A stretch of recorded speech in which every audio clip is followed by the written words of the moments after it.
gentlemen. My name is Lee Hyun Bok, so often mentioned by the preceding speaker, Prof Hyun Bok, my ex-student in the Department of Linguistics of the University, who is now a successor to me in the field of phonetics at the University of Seoul. As he's mentioned in his talk, I sent him to London, to John Wells, for his PhD work. And, on his speedy completion of his coursework, he returned to Korea to resume his professional job at the University of Seoul. That was a very nice program, wasn't it? Very good. I think John Wells is now half Korean. Okay. I'm not going to talk about a serious topic this morning. Something very light, something, in a way, it's rather similar to, the topic of Professor John Wells, which I read looking back and looking forward. I'll cut the last bit out and say, looking back, way beyond. That is what I have in mind. Okay.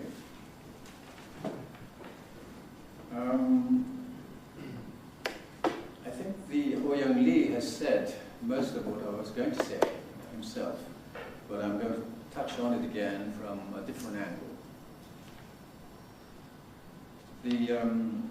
I first met Professor John Wells back in 1962, when I was a British Council scholar from Korea in the autumn of October 1962. And I started the MA course, and together with David Bennett, and John Wells, and so on. Neil Smith. Is Neil Smith here today? I want to see him so much. Now, with all good friends, many of whom I haven't seen for many years now, I'm very happy to be here with you this morning. The land of morning calm, they refer to Korea with this phrase. See, it's, if you are aboard, if you fly Korean airline, there's a magazine called Morning Calm still. I think the present society of Korea is no longer the land of morning calm. It's a very, very noisy, hustle and bustle city, cities and towns, and the internet and the mobiles. The total country is engaged in one word. But to my mind, I think the land of morning calm should be changed to, for our purposes, the phoneticians and linguists, the land of phonetics and linguistics. In 1996, I organized the first Seoul International Congress of Phoneticians. And Professor John Wells was one of the 3 keynote speakers there, together with Peter Lagerfeld and the one Japanese well-known scholar, Hiroya Fujisaki. There I said in my message, more than anything else, however, Korea deserves to be known as the land of phonetics. For it was here in Korea that the most remarkable phonetic alphabet was invented, with the promulgation of the 28 letters of Unminjeongeum, which means the Korean alphabet. Unminjeongeum, literally translated, means teaching the nation, teaching the people the right sounds. By King Sejong the Great in 1446, Korea was turned into the land of phonetics. The Korean alphabet, now known as Hangul, was devised on the basis of the articulatory and auditory phonetic principles, as well as the modern phonological concept. It is an organic alphabet consisting of simple and yet versatile letters reflecting the shape of the articulatory organs in action. Therefore, Hangul has rightly earned the reputation of being a masterpiece of human intellect and a truly universal alphabet. Now, let me briefly say a word or two about phonetic tradition in Korea. Looking back, the first influence from China, Chinese and Indian school of phonetics and phonology. You know very well the Indian Panini grammar and so on, which was until 15th century. And next comes the Korean proper, Korean school of phonetics. I would say it started from 15th century on until these days. From the 15th century, King Sejong the Great, the fourth king of the Lee dynasty, invented the Korean alphabet, as I said. Next comes, more than anything else, London School of Phonetics, starting in 1930. In 1938, my former professor Kim, Sung-gi Kim, also mentioned by Ho-young Lee, he was a student of Daniel Jones in London, UCL, and he took his MA entitled Phonetics of Korean, a study of Korean phonetics rather, with Daniel Jones as his supervisor. And he returned to Korea in 1938 and started teaching and educating students at various universities. And by the time I entered Seoul National University Department of Linguistics, he was the chairman, head of the department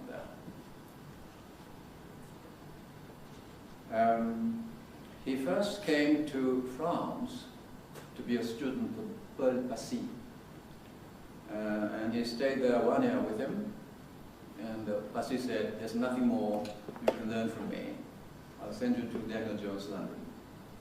That's how he came to London and became a student of Daniel Jones. There are other phonetic trends or schools we can think of which had some influence in Korea. For instance, Japanese and American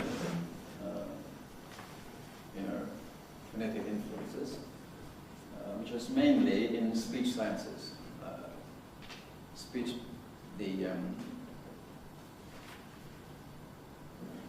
and also comes French and German, etc. But I haven't got much time to go into this. So I'll concentrate on a London school and also Korean school, that is, in the past.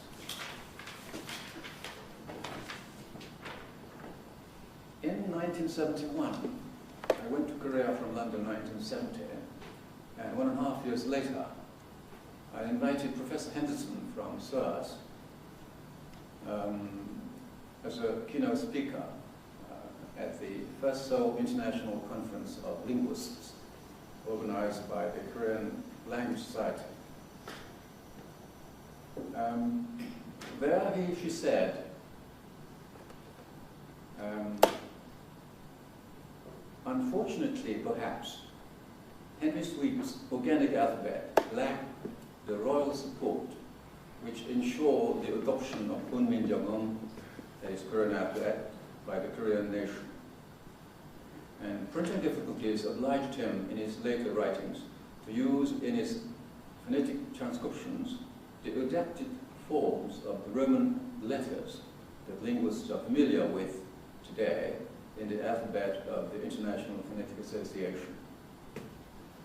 The British phonetic tradition of Bell and Sweet was further advanced and embellished by one of Sweet's pupils, Professor Daniel Jones of UC London, founder of first department of phonetics in Great Britain.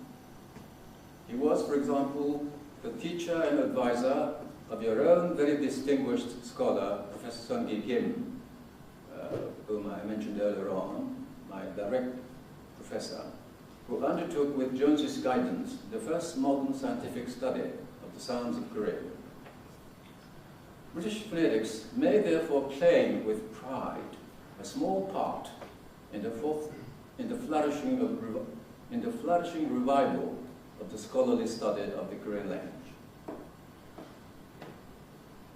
Through the accuracy of his ear and his great attention to detail, Jones built up a strong phonetic tradition in London, which still survives in his many students and his students' students.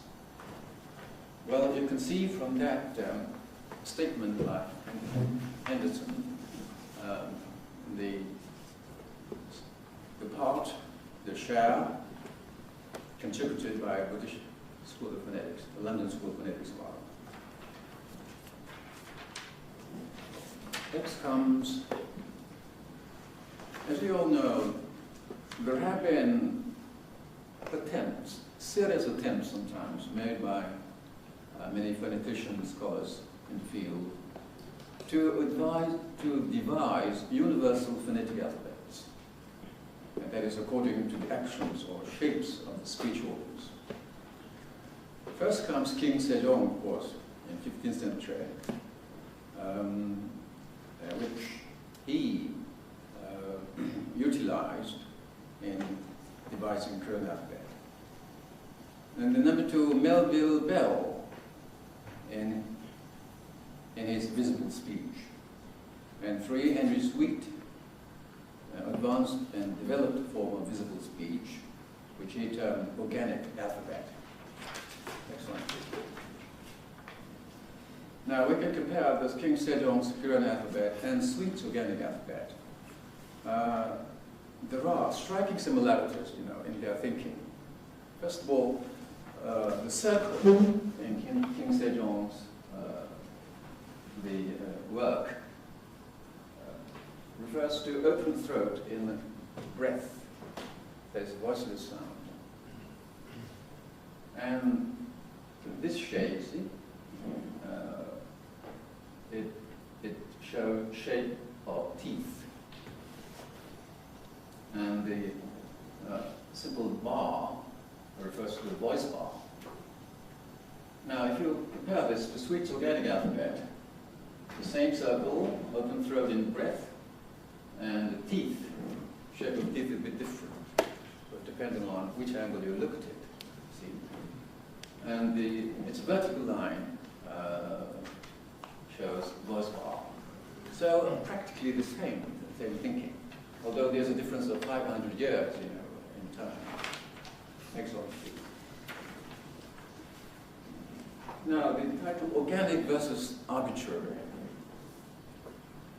I think the Korean alphabet, invented by King Sejong, is highly organic, in the sense that the letters invented by King were based upon the actual articulatory shape or its action. Whereas IPA and Roman alphabet in general, including Cyrillic and so on, are arbitrary in the relationship between the letter and the sound represented by it. For instance, K and G in Roman alphabet, there's no resemblance at all, although they are produced at exactly the same spot. Velar.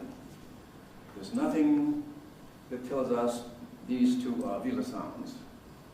Whereas Korean K, this one. Can I have the next one, please?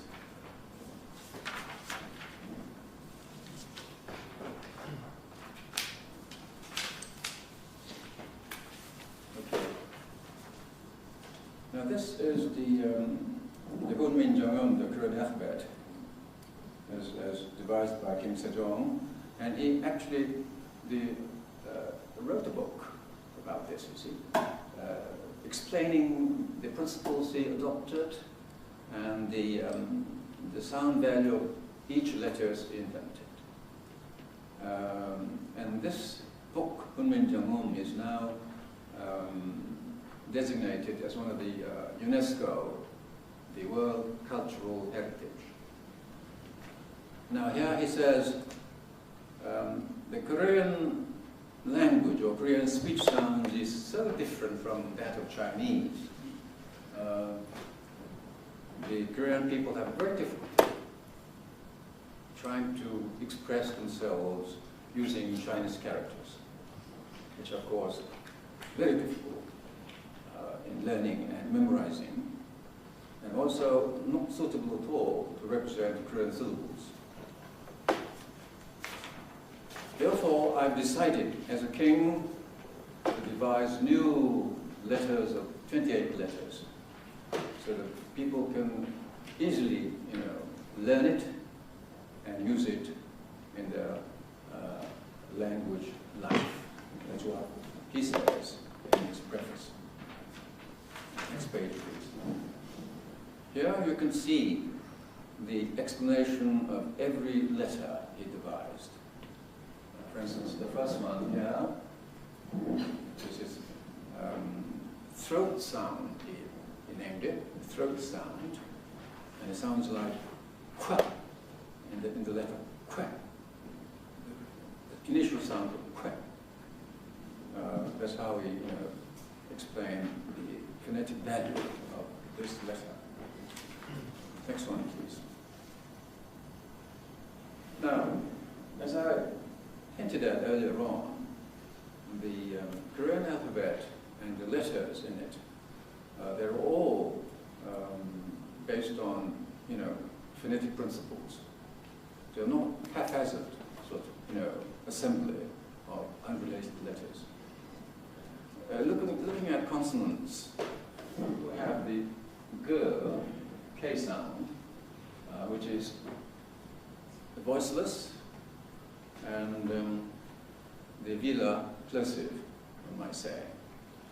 And he explained this sound. This sound is produced by raising the tongue and blocking the throat. Throat, he said, not the velar, as in modern terminology. And the next one, N, this shape, the tongue touching the upper jaw or teeth, he said, teeth rich. The next one is the square, which in Chinese means mouth, actually. He took this shape to represent the labial sounds, and so on. Next one, please. Now you see the articulatory diagram for velar and alveolar, for instance. Here, this is the velar articulation posture, isn't it? And he took this part out and made it square like that to use as K sound.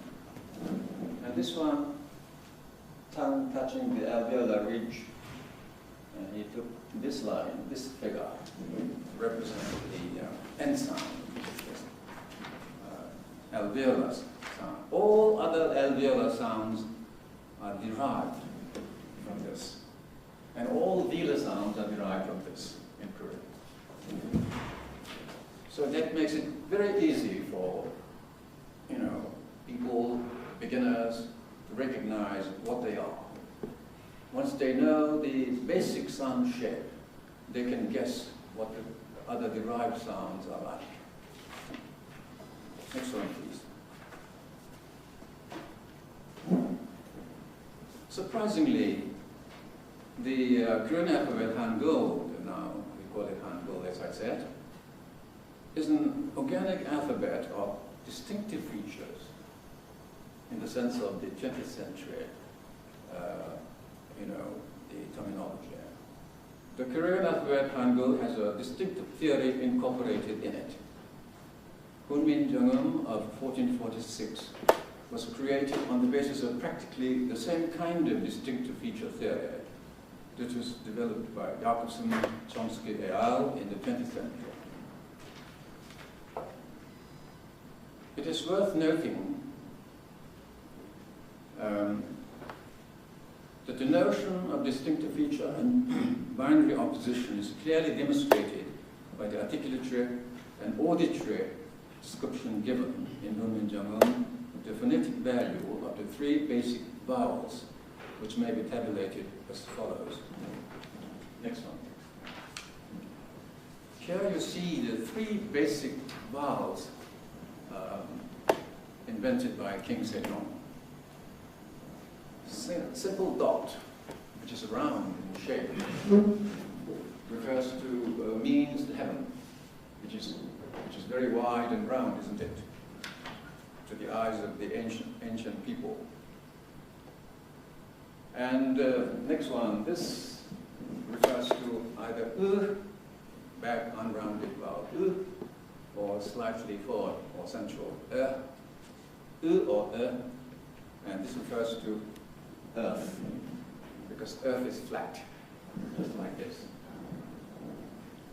The third one, vowel E, is represented by a vertical line, denoting man, human being standing up, upright position.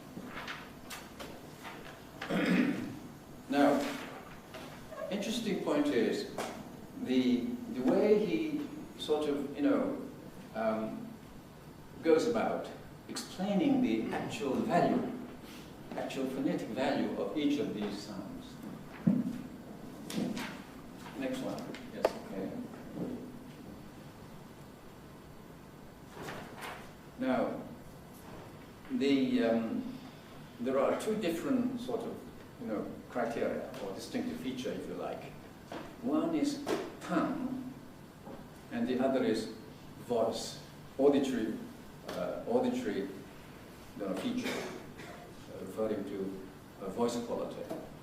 So, first of all, in articulatory term, the E, the vowel E, for vowel E, the tongue is not retracted, so it's got minus value. That is, it has, in other words, advanced tongue position, plus. Whereas the vowel has retracted, a minus retraction, and also minus advance. So neither front nor back, it is. Now coming to the R vowel, R, the back low, the dot. It has fully retracted vowel quality, and therefore minus advance. Okay? Now he didn't stop there, you see. He further went on to describe this in auditory terms. What sort of the auditory effect do they have on our ears? So auditory, shallow, the E is shallow, like a shallow stream, very shallow. But we might replace it, the word sharp in modern terminology. And minus deep. Whereas vowel is both shallow and both deep. All minus. Minus deep, minus shallow. Whereas R, the R vowel, is minus shallow and plus deep. So, surprisingly, he sort of introduced two different criteria, ear and actual articulatory criteria. Notice that the two distinctive features are tongue retraction, which refers to the tongue movement, which is articulatory, and voice, deep and shallow, that is dark and deep vocal quality, as against bright and acute one, and this relates to the auditory, acoustical impression, are shown to interact to characterize and define the vocal quality of each of the three vowels, as well as the phonetic relations among them. Okay, next please. Now, just one brief note about the other vowel sounds. How did he go about the other vowel sounds? We have a number of vowel, simple and diphthongs. And other vowel letters are derived by different combinations of the three basic letters. For instance, this R is derived from E plus the dot. Ya, E plus dot plus another dot. Dot plus E, and so on.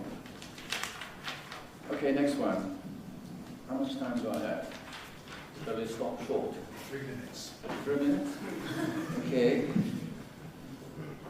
Well, in that case, I'll skip most of what I have to say.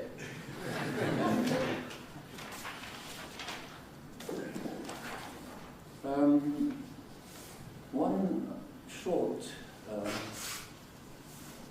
comment again about the characteristics of the Korean alphabet. London School of Phonetics Linguistics, the phonematic unit and prosodies. You are all familiar with that. Now, we can see the trace of this in the Korean alphabet of Kim Sejong. You see, can you, next page please. No, before that, yes. We can take this voiceless unaspirated series by label, alveolar, velar, etc. as basic phonematic unit. And we can abstract three prosodies, H prosody, and glottalization prosody, and nasal prosody. By combining this, you get P, P, and M. Here you get from the basic T, T, Ta, N, and so on. So, Phonetian linguistic, Phonetian phonological theory, this part of it can be found in the Korean the alphabet of 14th, 15th century. Okay, next one, please. Just briefly to show you this is my work. As I, while I was doing MA in the Phonetics department, I had to use the IPA symbols extensively. And I began to look back and compare the values and usefulness of the Korean alphabet in relation to IPA. And I thought it is highly important to develop the Korean alphabet further, to turn it into a real international phonetic alphabet. Okay, next one. This is the full chart. I have no time to go into that. Next one, please. Well, very nice picture, isn't it? So young. I was only 26, I think, 1962, when I first met John. Department of Phonetics no longer exists now. I saw it yesterday. Department of Phonetics and Linguistics in smaller letters. Also, there's something, to knock the door. It disappeared. There's nothing on it. I took a picture just now, just using my hand, like that. Well, this is me. Phonetics laboratory, SOAS, sonograph analysis, It was reported in the Times, London Times, in 1967. Who's that? That's Ron Stone. He was a technician. I forget his name. Ron. Yes. Ron Stone. Yes. Next one. Well, the great man, Daniel Jones, again in 1967. I spent 1 year in Sweden as a lecturer of phonetics and Korean language at Uppsala University and Stockholm University, and returned to London 1 year later at 66. And I resumed my PhD work. And I contacted Daniel Jones to discuss something about his lifelong work, cardinal vowels. I raised some doubts about that. The back vowels he made could be further restricted than the actual vowel values he presented. So I made some experiments using spectrograms and so on, and I contacted him, and he telephoned me, and he was his voice so weak and so feeble. We can't really continue, our chat. And he suggested, now please come over to my home in Gerrard's Cross, and we'll have some chatting there. So I took train and went there one day in 67, I don't know exactly when. At least a few months, I know this, a few months before he passed away. He received me when I got there, but there was a nurse, a lady who looked after him, and she said, she warned me, you shouldn't take much time, I'll give you 15 minutes, no more. Okay. Then he and I talked about Kim Sang-gi, my professor, his ex-pupil, and so on, and eventually to cardinal vowels and many other topics. And it took more than 1 hour and 30 minutes. There were many talks on the door, and the lady was very angry. You really stop here now. So I stopped our talk, historical talk, at, after 1.5 hours. I said goodbye. I wanted to have a picture taken standing next to him. But I didn't dare ask the, So I simply said goodbye and came back to London. Last he passed away a few months later. I'm glad I have this, photo, but I lost the letter he wrote me, see, saying that please come over to my Gerrard's Cross home and so on. Somebody in London, when I got back to Korea, I think it was about 1973 or 4, somebody in London wrote to me and said, we are preparing some proceedings of the 1996, the World Conference on Phonetic Sciences. Keynote speaker as well, Yusaki, Danny Foggett. Next one. We have a very close tie with English Phonetic Society of Japan, of which Taniguchi, Professor Taniguchi, is vice president, and also a regional branch president. I'm very grateful to Dr. Hazan, head of the department of VCL, and Taniguchi sensei for organizing this really, meaningful event today. Okay, this is 2000 Joint Summit on English Phonetics, what it means, JSOP. And we regularly, hold joint conference in Japan and Korea. Next one, please. Korean Phonetic Society, 25th anniversary. And, well, no John Wells here. Yes, me and the vice presidents. Okay. This is a song I composed for my dear friend John Wells. And I originally, composed this melody last year as a happy birthday or happy day.